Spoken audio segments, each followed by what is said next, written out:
He walked through life with a quiet confidence, the kind of presence that made people breathe easier when he entered a room. He wasn't loud. He wasn't flashy. But something about him, his calm eyes, his gentle attention made people feel like they could rest for a moment. People relied on him. And he liked that. Like the time his coworker came to work carrying a pain so heavy it almost swallowed him whole. Others assumed he was having a bad week. But he noticed the trembling hands, the forced smile, the silence that was too deep. He invited him for a walk, sat with him on a bench, and listened. He didn't try to fix everything, he just stayed. Talked reminded him that even on the hardest days, life still had moments worth holding on to. His coworker later said that. Conversation changed everything. Then there was his friend fighting cancer. He saw how exhausted she was, how scared she tried to hide behind jokes.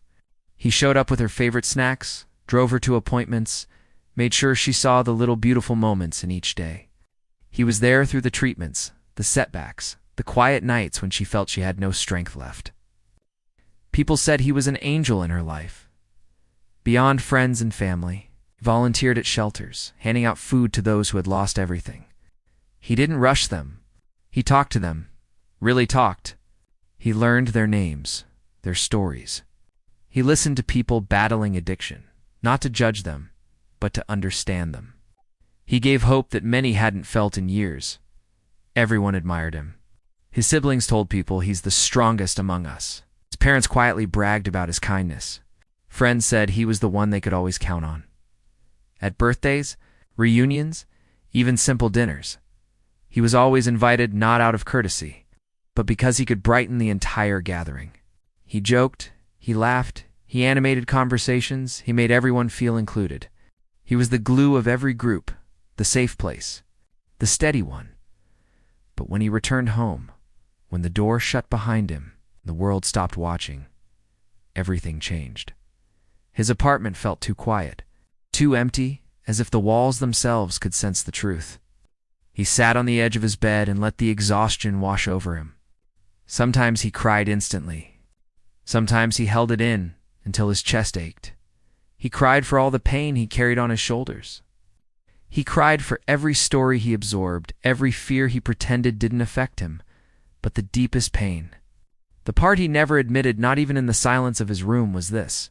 He didn't help others only because he was good. He helped them because he needed the feeling it gave him.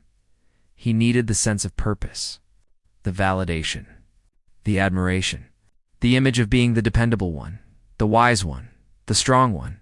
Every thank you, every compliment, every moment someone said he saved them.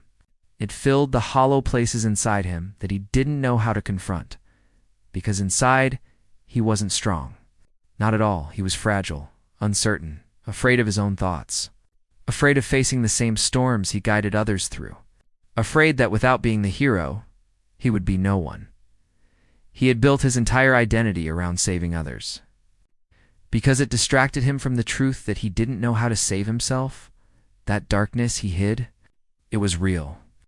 It lived inside him, unspoken, quietly growing in the shadows behind his smile. Yet no one saw it. No one even suspected. Because he played his role perfectly, so every night he cried until the weight inside him grew quiet.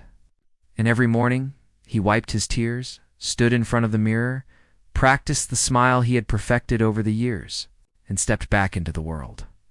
A world that believed he was unbreakable. Never realizing that the strongest man they knew was held together by cracks only he could see.